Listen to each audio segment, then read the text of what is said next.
Hi guys! Kung makikita nyo po ay meron po tayo ditong machine. Ito po ay high speed na sewing machine. So makikita natin dito kung paano mag-thread ng machine na panahi. Ito po yung machine na ginagamit sa mga factories, yung mga big factories, pwede rin po yung mga home-based businesses. Ganito po yung ginagamit nila para mabilis ang pananahi. Kaya nga po ang pangalan nito ay high-speed sewing machine. So, makikita po ninyo na lalagyan po natin yan ng sinulid. Kung gusto nyo pong matutunan kung paano ito gawin, sundan lang po ninyo kung ano yung nakalagay sa video. So, pinapakita po dito na kahit po tayo ay magkaedad na, tulad ko po, ito po ay first time ko na mag-aral ng ganito.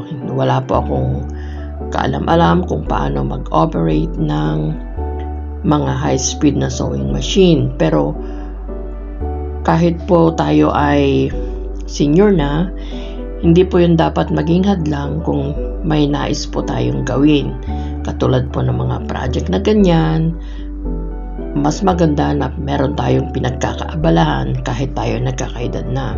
So, it's never too late na mag-aral ka kung ano mang bagay yung nagbibigay ng interest sa'yo. Katulad po niyan, parang gusto kong manahi, gusto kong matutunan. So, naka-enroll po ako ngayon dyan para malaman ko kung paano yung ginagawa nila. Although marunong po ako dun sa makina na simple lang, yung pangbahay lang na makina, yung manual. Pero iba rin po kung alam natin kung paano i-operate yung mga sewing machine na ginagamit sa mga malalaking factories at malaking businesses.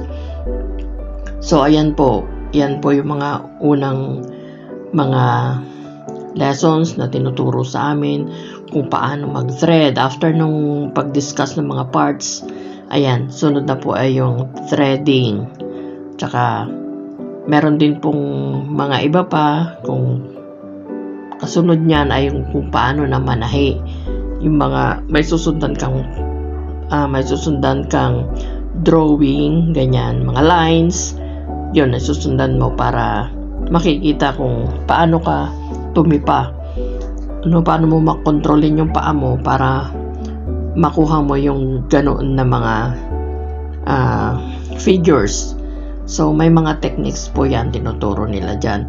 Pero, saka ko na po yun ipapakita sa inyo.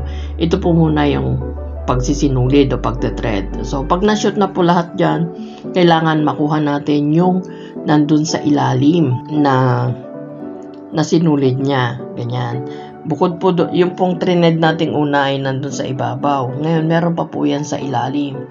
So, kailangan po parehas yun na makuha ninyo para bago kayo mag-start na manahi. Yan po yung mga itinuturo dyan. So, yan lang po for this time. Thank you.